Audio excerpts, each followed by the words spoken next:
Hello students. तो last lecture में हम लोग डिस्कशन कर रहे थे सिटीजनशिप के बारे में। अभी तक जो हम लोगों ने डिस्कशन कर रखा है part 1 of the constitution, union and it's territories, और उससे पहले हम लोगों ने देखा था डेवलपमेंट ऑफ द कॉन्स्टिट्यूशन के बारे में। काफ़ी डिटेल में ये सारी बातों को हमने डिस्कस कर रखा है। लास्ट लेक्चर में हम लोगों ने डिस्कशन करा था सिटीजनशिप के बारे में, और सिटीजनशिप के अंदर हम लोगों को अब जो रह गया था वो डिस्कस करना रह गया था कि सिटीजनशिप एक्ट 1955 के तहत क्या क्या चीज़ें की गई थी। तो एक बारी फिर से हम रिकॉल कर लेते हैं कि अभी तक हम लोगों ने क्या क्या डिस्कशन किया है। तो सबसे पहली चीज़ ये है कि क्या होती है सिटीजनशिप।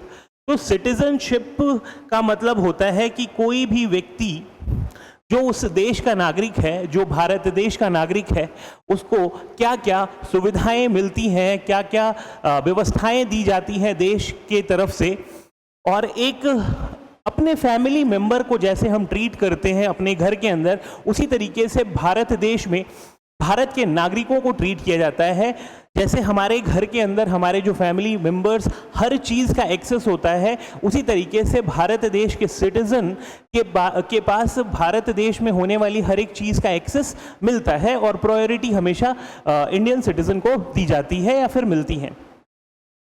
हम लोगों ने देखा था कि जो हमारा पार्ट 2 ऑफ द कॉन्स्टिट्यूशन है उसमें सिटीजनशिप का प्रावधान दिया गया है, और अभी तक जो हम लोगों ने डिस्कशन किया था वो डिस्कशन किया था कि आर्टिकल 5 में क्या बात कही गई है, आर्टिकल 6 में क्या बात कही गई है, 7 में, आर्टिकल 8 में, आर्टिकल 9 और आर्टिकल 10 और आर्टिकल 11 के अंदर हम लोगों ने डिस्कशन किया था, या हमने ये जाना था कि सिटीजनशिप देने का जो प्रावधान है, भारत कौन देश में भारत का नागरिक होगा, इस चीज को तय करने की जो ताकत है वो हमारे संविधान के भाग 11 ने हमारे देश की संसद को दे रखा है कि हमारे देश की संसद देश के अंदर समय समय पर जरूरत पड़ने पर जिस भी तरीके से उसको लगेगा वैसे नागरिकता के प्रावधानों में परिवर्तन कर सकता है और नागरिकता देने का प्रावधान बना सकती है हमारी संसद। हम लोगों ने जो देखा था कि आर्टिकल 5 ऑफ द कॉन्स्टिट्यूशन है, और 6 में, 7 में, 8 में, 9 में, तो यहाँ पर जो बातें की गई थी वो उस समय के हिसाब से की गई थी। कहने का मतलब जब हमारा देश आज़ाद हुआ और जो हमारा संविधान लागू हो गया, तो हमारा संविधान लागू हो जाता है 26 जनवरी 1950। तो जो आर्टिकल नंबर 5 है, आर्टिकल 5 वो ये बताता है कि उस दिन संविधान लागू होने के बाद, जैसे संविधान लागू हो गया तो वहां पे उस समय देश का नागरिक कौन कौन होगा। तो एक बार ही रिकॉल कर लेते हैं कि आर्टिकल 5 जो है वो क्या क्या बोला था। तो आर्टिकल 5 में 3 बातें कही गई थी जिसको हमको बिल्कुल ध्यान में रखना है। आर्टिकल 5 ऑफ द कॉन्स्टिट्यूशन जो है वो 3 बातों के ऊपर फोकस करता है, और ये कहता है कि 26 जनवरी 1950 को जो भी 26 जनवरी 1950 के दिन कौन भारत का नागरिक होगा, तो 3 प्रावधान बताए गए थे नागरिक बनाने के उस दिन या उस टाइम पे। तो जो भी व्यक्ति भारत में पैदा हुआ है वो भारत का नागरिक होगा, ये पहली कंडीशन थी। आर्टिकल 5 में ही जो दूसरी बात कही गई है कि वो कोई भी व्यक्ति जिसके माता या पिता भारत देश के नागरिक हैं वो भारत का नागरिक हो सकता है, बिल्कुल। फिर और इसमें एक बात और कही गई थी कि भारत सरकार अधिनियम 1935 के समय में जो भारत देश था उस पूरे हिस्से में जो भी व्यक्ति है उसके अगर माता पिता वहां के हैं तो वो व्यक्ति भारत का नागरिक बन सकता है। और जो तीसरा प्रावधान दिया गया था या बनाया गया था या बताया गया था कि कोई भी व्यक्ति जो भारत में पैदा भी नहीं हुआ है और भारत देश में या फिर उसके माता पिता भारत देश से कोई रिश्ता नहीं रखते हैं, वो व्यक्ति भी भारत का नागरिक बन सकता है। जैसे कि हमारे जो फ्रेमर्स थे उन्होंने अंग्रेजों को भी ऑप्शन दिया था कि वो भारत देश के नागरिक बन सकते हैं। तो यहाँ पर बात की गई है कि जो ऑर्डिनरी तरीके से भारत में रह रहा है और वो भारत में 5 साल से अगर रह रहा है तो वो भारत देश का नागरिक बन सकता है। तो यहाँ पर आर्टिकल 5 के अंदर जो बात की गई थी ये सिर्फ उन्हीं लोगों के लिए की गई थी उस जिस दिन भारत का संविधान लागू हुआ तो उस टाइम पर कौन नागरिक होगा, तो ये 3 प्रावधान बताए गए थे कि वो व्यक्ति जो भारत देश में पैदा हुआ है वो भारत का नागरिक होगा। फिर उसके बाद जो भारत सरकार अधिनियम 1935 के समय में जो भारत था, उस प्रावधान के हिसाब से उतने बड़े भारत में कोई भी व्यक्ति जो पैदा हुआ है वो भारत का नागरिक होगा। और दूसरी चीज, उनके पेरेंट्स भारत सरकार अधिनियम 1935 के भारत में अगर कहीं भी पैदा हुए हैं तो वो व्यक्ति जो है भारत का नागरिक बन सकता है। और तीसरी बात ये कही गई कि जो भी व्यक्ति जो कि भारत में ना पैदा हुआ है और ना ही उसके पेरेंट्स भारत से बिलोंग करते हैं, लेकिन वो व्यक्ति अगर भारत में पिछले 5 सालों से रह रहा है तो वो भारत का नागरिक बन सकता है। ये 3 प्रावधान कहे गए थे। यहाँ पे जो ध्यान देने वाली बात ये है कि ये वाला जो कॉन्सेप्ट है, जो भारत में पैदा हुआ है, ये बहुत ही एक तरीके से क्या बोल सकते हैं कि एक गड़बड़ प्रावधान जिसको हम बोल सकते हैं। तो यहाँ पर ऐसा है कि कोई भी व्यक्ति जो भारत में आकर के पैदा होता था वो भारत का नागरिक बन जाता था। तो इसका खामियाजा हमको ऐसे भुगतना पड़ा कि जैसे कोई बांग्लादेशी व्यक्ति है या फिर कोई पाकिस्तानी व्यक्ति है, वो आता है घुसपैठिया बन करके और क्या बोल सकते हैं, और यहाँ पर क्या बोलते हैं, उसके बच्चे अगर पैदा हो जाते हैं तो वो भारत देश का नागरिक बन जाता था उसका बच्चा। तो यहाँ पे जो हमारी सरकार है ये उसका ड्रॉबैक था, उनको ये चीज़ काफ़ी देर बाद में समझ में आती है और ये इसमें चेंज किया जाता है 1986 के अंदर, इस प्रावधान के अंदर। और यहाँ पर ये बोला गया कि कोई भी व्यक्ति जो भारत में पैदा होता है और उसके जो पेरेंट्स होंगे वो लीगल माइग्रेंट्स होंगे, वही लीगल माइग्रेंट्स होंगे, वही भारत देश का नागरिक होगा। इस तरीके से यहाँ पे बताया गया है। फिर उसके बाद यहाँ पे बोला गया कि either whose parents are born in the territory of India. और यहाँ पर ये बात बोली गई कि जो भी पेरेंट्स हैं वो बजरंगी भाईजान की तरीके से ना आए हों, बिल्कुल लीगल माइग्रेंट होने चाहिए और उनके पास वैलिड आइडेंटिटी होनी चाहिए, तो ही वो उनका बच्चा भारत देश का नागरिक बन सकता है। ठीक है, तो ये आर्टिकल 5 का जो प्रावधान है वो इस तरीके से। आर्टिकल 6 के अंदर हम लोगों ने देखा था, आर्टिकल 6 के अंदर देखा था कि वो लोग the certain person who have migrated to India from Pakistan, तो उन लोगों के लिए कि जो पाकिस्तान में रहते थे और वो भारत देश में आकर के रहना स्टार्ट कर देंगे तो वो भारत देश के नागरिक हो जाएंगे। और यहाँ पर भारत सरकार अधिनियम 1935, भारत सरकार अधिनियम 1935 का जो भारत था उसके हिसाब से ही भारत देश तो तय किया जाएगा। फिर उसके बाद यहां पर एक डेट तय की गई थी 19 जुलाई 1948। 19 जुलाई 1948। तो वो लोग जो पाकिस्तान से भारत आ गए और 19 जुलाई 1948 से पहले पहले चले आए, तो वो लोग तो भारत के नागरिक होंगे ही, बिल्कुल हो जाएंगे, कोई दिक्कत नहीं है। लेकिन 19 जुलाई 1948 को एक कट ऑफ डेट तय की गई और इसमें यह बताया गया कि परमिट लेना पड़ेगा। जो भी व्यक्ति 19 जुलाई 1948 के बाद उधर से इधर या इधर से उधर जाएगा तो उसको अपने देश से परमिट लेना पड़ेगा और जिस भी देश में वो व्यक्ति जाएगा वहां पे उसको 6 महीने रहने होंगे। कितने? 6 महीने रहना होगा और 6 महीने रहने के बाद अगर उनको अच्छा लगता है तो वो कंटिन्यू कर सकेंगे और भारत के अंदर रह सकते हैं। आज के समय में आर्टिकल 6 का कोई भी औचित्य नहीं है, क्योंकि आज के समय में जो नागरिकता दी जाती है वो भारत सिटीजनशिप एक्ट 1955 के तहत दी जाती है। ये जो आर्टिकल 6 है ये सिर्फ उस टाइम पे रिफ्यूजीज के लिए था। कहने का मतलब वो लोग जो पाकिस्तान से भारत की तरफ आ रहे थे उनके लिए ये प्रावधान बनाया गया था। आर्टिकल 7 के अंदर भी यही बात कैसे कहा गया कि वो लोग जो भारत से पाकिस्तान चले गए, भारत से पाकिस्तान चले गए और वहां पर उनको एहसास हुआ कि नहीं, वहां पे उनको नहीं रहना है और फिर से वापस भारत चले आए, तो उन लोगों को भी भारत जो है वो नागरिकता देगा। और यहां पर एक डेट लिखी हुई है 1 मार्च 1947। तो कहने का मतलब 1 मार्च 1947 के आसपास ये तय हो गया था कि विभाजन तो होना तय ही है, लोगों को पता चल गया था। तो लोग अपने आप जो लोग डिसाइड कर ले रहे थे कि नहीं उनको वहां पे पाकिस्तान जाना ही है, तो माइग्रेशन जो है वो पहले से ही स्टार्ट हो चुका था। तो 1 मार्च 1947 से ही लोग जो है उधर जाना चालू कर चुके थे, या इवन उससे पहले ही जाना चालू कर चुके थे। फिर उसके बाद पाकिस्तान जाने के बाद अगर उनको ये लगा कि नहीं अब हमको भारत फिर से आ जाना चाहिए और कंप्लीट सेटलमेंट के हिसाब से ही आना है, कहने का मतलब अब परमानेंट रिटर्न होना है, तो उनके लिए भी प्रावधान बनाया गया है हमारे देश में, और आर्टिकल 7 जो है उनको नागरिकता देगा। तो आर्टिकल 6 में ये बोला गया कि वो लोग जो पाकिस्तान में रहते थे और वो भारत चले आए, और आर्टिकल 7 में ये बोल रहा है कि जो लोग इंडिया में रहते थे फिर वो पाकिस्तान चले गए और वहाँ पर उन्होंने हालत देख करके फिर से रिटर्न आने का फैसला किया, तो वो लोग भी भारत का हिस्सा बन सकते हैं, भारत के नागरिक बन सकते हैं। ये आर्टिकल 7 में कहा गया है।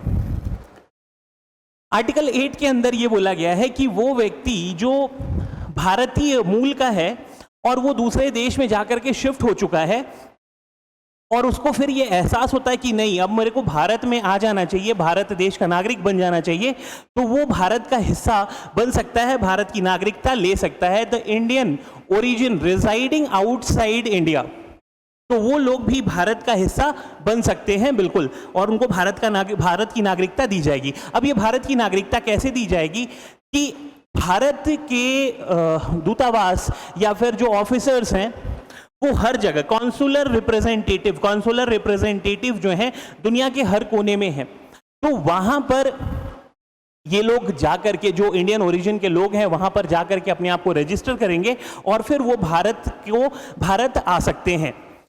ये आर्टिकल नंबर 8 के अंदर प्रावधान बताया गया है। आर्टिकल 9 के अंदर ये बोला गया है कि कोई भी व्यक्ति अगर वो भारत का नागरिक है और अपनी मर्जी से अगर वो किसी दूसरे देश की नागरिकता को ले लेता है, तो वो व्यक्ति जो है वो भारत की नागरिकता उससे चली जाएगी। हमारे देश में हमको पता है कि सिंगल सिटीजनशिप का हिसाब किताब है।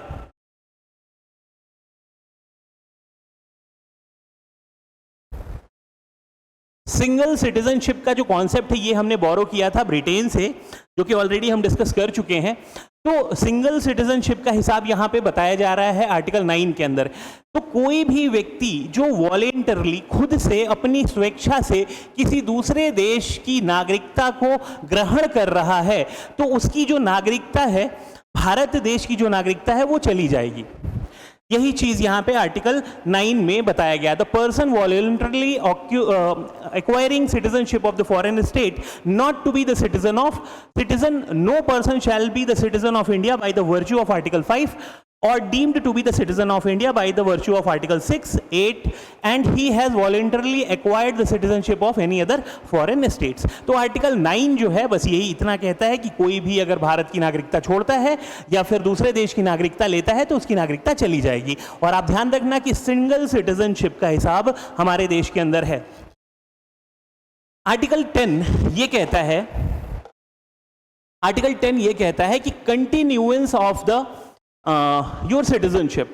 तो अगर आप भारत देश के नागरिक हैं तो आपकी नागरिकता कोई ऐसे ही नहीं छीन लेगा, ऐसे ही कोई आपको गैर नागरिक घोषित नहीं कर सकता है, अनलेस एंड अनटिल आप किसी इलीगल एक्टिविटी में पकड़े जाते हैं या फिर कॉन्स्टिट्यूशनली अगर कोई इररिलेवेंट चीज़ों में आप लिप्त पाए जाते हैं तो ही आपकी नागरिकता जो है वो छीनी जा सकती है। यहाँ पर ये बोला जा रहा है, या फिर इसको हम ऐसे समझ सकते हैं कि जैसे कोई पॉलिटिकल पार्टी है, अगर वहाँ की संसद जो है या फिर पॉलिटिकल पार्टी अगर उसके पास पावर रहे कि कॉन्स्टिट्यूशन को चेंज कर सकती है या सिटीजनशिप के प्रावधान को चेंज कर सकती है, तो अपने जितने भी पक्षी हैं उन सब की नागरिकता को चाहे तो क्या कर सकते हैं, निरस्त कर सकते हैं।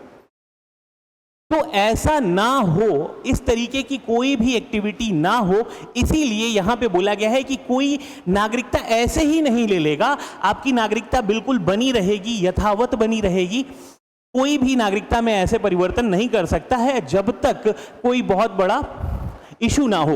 तो continuance of the right of the citizenship, every person who is or is deemed to be the citizen of India under any of the foreign provisions of this part shall subject to the provision of any law that may be made by the parliament continue to be such citizen. Article 11 में बस आपको इतना समझना है कि आज के समय में या फिर नागरिकता के ऊपर कोई भी प्रावधान अगर बनाना है तो उसके लिए जो सारी शक्ति है वो दी गई है संसद को। आर्टिकल 11 जो है हमारे कॉन्स्टिट्यूशन का, वो संसद को शक्ति देता है कि वो परिस्थिति को देखते हुए, समय को देखते हुए, जगह को देखते हुए नागरिकता के ऊपर जो प्रावधान होगा वो हमारी संसद ही तय करेगी। ये बताया गया है आर्टिकल नंबर 11 के अंदर। और इस आर्टिकल नंबर 11 के पावर के तहत जो हमारी गवर्नमेंट थी, पहली बार सिटीजनशिप के ऊपर उन्होंने क्या है प्रावधान बनाया था, और उसको बोलते हैं citizenship act of 1955। Citizenship act of 1955।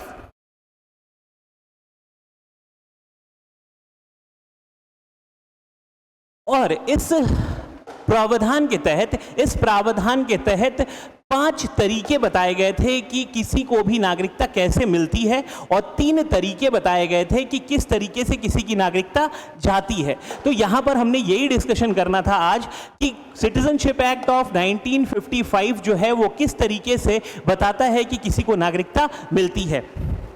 तो आप एक शब्द याद करना,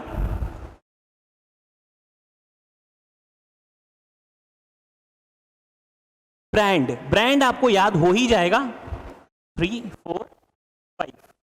तो ये 5 प्रकार बताए गए हैं कि किसी को नागरिकता कैसे मिलती है। तो पहली चीज तो हमने ये देखा कि अगर कोई भी व्यक्ति है भारत देश के अंदर, अगर वो पैदा होता है तो वो भारत का नागरिक बन जाएगा। लेकिन यहां पर अब चेंज किया गया है, और कुल मिलाकर ये है कि दोनों जो माइग्रेंट जो भी पेरेंट्स है, दोनों पेरेंट्स जो हैं वो लीगल होने चाहिए। इलीगल माइग्रेंट कोई भी नहीं होना चाहिए। तो बिल्कुल जो बाय बर्थ जो है आपको नागरिकता मिलेगी। अगली चीज है डिसेंट। डिसेंट का मतलब होता है कि अगर आपके पेरेंट्स या आपके दादा या फिर आपके जो फोर फादर्स हैं वो अगर किसी दूसरे देश में सेटल हो गए और उन्होंने दूसरे देश की नागरिकता ले ली, तो अगर कोई बच्चा है उनका और उसको अगर भारत देश की नागरिकता लेनी है तो वो व्यक्ति जो है भारत देश की नागरिकता ले सकता है। कहने का मतलब वंश के आधार पर आप भारत देश के नागरिक बन सकते हैं। बिल्कुल, कहने का मतलब अगर कोई फैमिली है अभी 2 पीढ़ी पहले अगर अमेरिका में या किसी दूसरे देश में जाकर के सेटल हो चुकी है तो वहां के जो लोग हैं वो भारत देश की नागरिकता ले सकते हैं। बिल्कुल, एक, दोनों या फिर किसी एक का ब्लड होना चाहिए इंडियन। अगली चीज है रजिस्ट्रेशन। रजिस्ट्रेशन का मतलब यह है कि जैसे आपने सोनिया गांधी का नाम बिल्कुल सुना होगा। सोनिया गांधी जो कि इटालियन थी और राजीव गांधी ने उनसे शादी करी। तो शादी करने के बाद जो सोनिया गांधी हैं उन्होंने भारत की नागरिकता को लिया बाय रजिस्ट्रेशन, और इस रजिस्ट्रेशन को लेने के लिए 6 साल आपको इंडिया के अंदर रहना पड़ेगा। 6 साल आप भारत के अंदर रहेंगे और आप रजिस्ट्रेशन करके भारत की नागरिकता ले सकते हैं बाय मैरिज के थ्रू। मतलब कोई भी स्पाउस अगर आपका इंडियन है तो जो सेकेंड स्पाउस होगा वो भारत की नागरिकता ले सकता है बाय रजिस्ट्रेशन। अगली चीज है नेचुरलाइजेशन। नेचुरलाइजेशन का मतलब आपको समझ में आ रहा होगा, यहीं का होके रह जाना, यहाँ की आबो हवा में ढल जाना, प्राकृतिक बन जाना। कहने का मतलब किसी भी देश के अंदर कोई भी व्यक्ति है अगर वो 12 साल तक वहां पे रहता है, 12 साल तक वहां पर रहता है और कोई अद्वितीय कार्य करता है, किसी आर्ट्स, साइंस, लिटरेचर, इस फील्ड में आप कुछ बहुत ही अच्छा काम करते हैं, तो आपको नेचुरलाइजेशन के तहत भारत देश की नागरिकता मिल सकती है। तो अदनान सामी का आपने नाम सुना होगा। अदनान सामी ने भारत की नागरिकता को एक्वायर किया है on the basis of naturalisation. Arts field से वो बिलोंग करते हैं, कई सालों तक वो भारत में रह चुके हैं, तो उनको भारत देश की नागरिकता जो है मिल चुकी है। आपने नाम सुना होगा राहत फतेह अली खान साहब का। तो उन्होंने भी अपने आप को नेचुरलाइजेशन के तहत इंडियन सिटीजन के लिए अप्लाई कर रखा है, लेकिन जो होम मिनिस्ट्री है उन्होंने अभी तक एक्सेप्ट नहीं किया है। अच्छा हाँ, एक चीज़ और, जो सिटीजनशिप एक्ट है वो पार्लियामेंट बनाती है, जेन्युइन सी बात है, सिटीजनशिप के ऊपर सब कुछ तय किया जाता है संसद के द्वारा, और संसद में भी कौन सा मंत्रालय, तो गृह मंत्रालय तय करता है कि नागरिकता किस तरीके से प्रदान की जाएगी। और फिर अगला है incorporation of the territory. Incorporation of the territory कहने का मतलब ये है कि अगर भारत देश है, जैसे हम लोगों ने पढ़ा था आर्टिकल 2 के अंदर, जिसमें हम लोगों ने पढ़ा था टेरिटरी ऑफ इंडिया, तो टेरिटरी ऑफ इंडिया के अंदर भारत देश के जो स्टेट्स हैं वो भी हैं, भारत के जो यूनियन टेरिटरीज वो भी हैं, और हम लोगों ने एक चीज़ और पढ़ा था कि भविष्य में अगर भारत किसी दूसरे देश को एक्वायर करता है, अगर कोई देश भारत को अपनी ज़मीन गिफ्ट कर देता है, भारत अगर किसी युद्ध में ज़मीन को जीतता है, या किसी भी कारणवश अगर कोई भी देश का हिस्सा भारत में मिलता है, तो वहां पर भारत की ही क्या होगी, हुकूमत होगी, और वहां पे इंडियन गवर्नमेंट का रूल चलेगा। तो जैसा कि हम लोगों ने अभी डिस्कशन किया कि आर्टिकल 2 जो कि यूनियन एंड टेरिटरीज में हमने पढ़ा था कि कोई भी देश के हिस्से को हम एक्वायर कर सकते हैं, और वहां के जो लोग होंगे, अब ऐसा तो है नहीं कि हम उन लोगों को भगा देंगे, तो उन लोगों को किस तरीके से नागरिकता दी जाएगी ये तय करेगी हमारी संसद। और संसद जो है एक तय डेट निकालेगी, कुछ तय क्राइटेरिया तय करेगी, और उस क्राइटेरिया के तहत जो लोग भी फिट होंगे उनको भारत देश का नागरिक बना दिया जाएगा।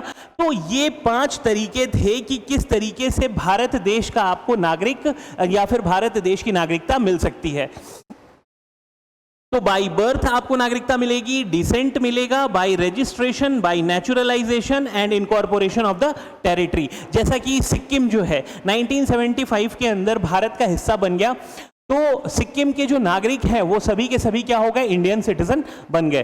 पौंडीचेरी का भी सीन ऐसे ही है, 1954 में पौंडीचेरी को क्या बोल सकते हैं, फ्रेंच लोगों से खाली कराया गया, और वहाँ पर इंडियन गवर्नमेंट का हिसाब किताब बना। फिर उसी तरीके से 1961 के अंदर पोर्चुगीज़ को हटाया गया, और गुजरात इसके अंदर गोवा के अंदर इंडियन गवर्नमेंट का रूल जो है वो स्टार्ट हुआ।